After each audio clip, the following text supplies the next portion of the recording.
first question is just on a day like this, where these types of days are very frequent, this time of the year, where the team doesn't get on the ice.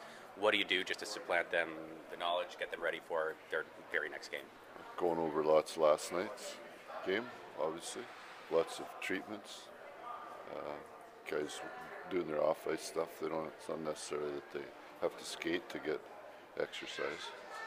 There's guys that don't play many minutes that need to make sure they maintain their conditioning, and there's guys that aren't playing at all that need to, and there's guys that need to basically refuel.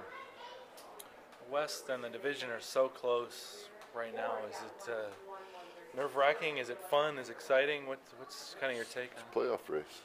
It's nothing that's old, new, different. It's not time of year. It's the way it's supposed to be. Anybody who watches the games frequently or has good knowledge of the game understands how close the games are and understands how close the teams are. The race that the Kings are not in right now. I mean, you're a hockey fan, you're Canadian. I mean, you look at the five-way tie for the President's Trophy. There are 5 teams, I think, with 91 points right now. I mean, you just chalk that up to just the amazing amount of parity in this league. Yep. I mean, there's always a couple teams that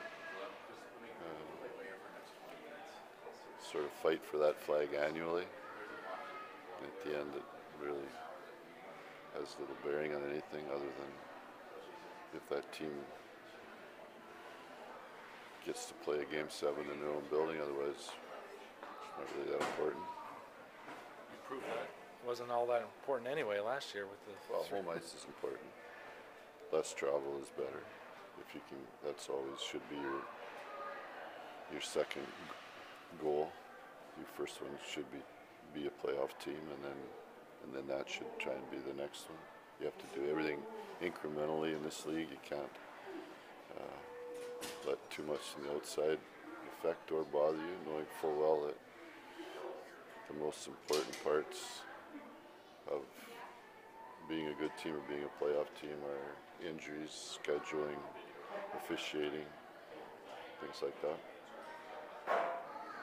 Can you explain to sort of someone who's sitting at home reading his newspaper in the morning what the difference between the grind of the season is to the playoffs? Because in the playoffs, I'm thinking generally that 4 and 6 or 3 and 4 kind of stretch that you have throughout the regular season and how it wears teams down. Can you kind of differentiate that between the schedule you have now and, say, in April or May? I think everybody's schedule in the regular season now, you are playing, what, as you said, like a 5 and 8 or whatever that is, or back-to-backs in there somewhere. And if you did that just based on a series, on a playoff series, that's what it would be the very same. Just so when you get out of division or out of conference, then there's more travel. I think, other than that, there's not much difference. When you think about it, our team's played into the summer the last 3 years.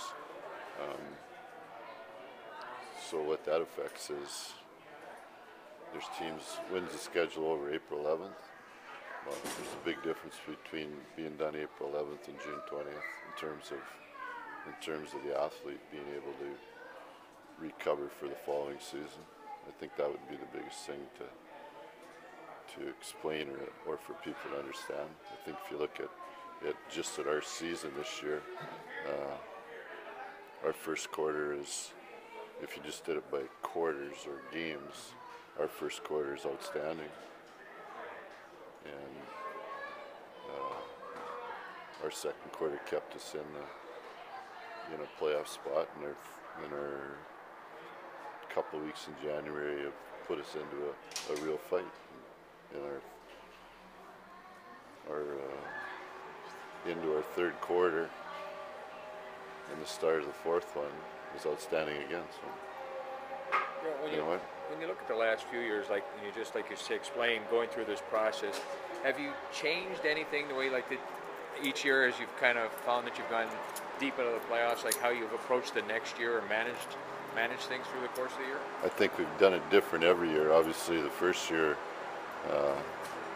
You know, a lot of us hadn't been to a training camp together, that first cup team. And a lot of the players were on that first cup that weren't on the conference final team, and they a lot of, you know, that's their bit. It's there's 4 different teams. Yeah. So what you handle different is you handle individuals different, and you handle how we dealt with training camp this last year, and we did handle it really well, and as players and as a staff, and I just think that, you know, when we hit a rough spot this year, it was not anything to do with want or desire or need or any of that. I think we had some guys hit a wall from the last 3 years. In the last 6 weeks, those same guys have played really well for us. So handling it different would be the fact that the handful of guys that have been through 3 great playoff runs here, you trust them.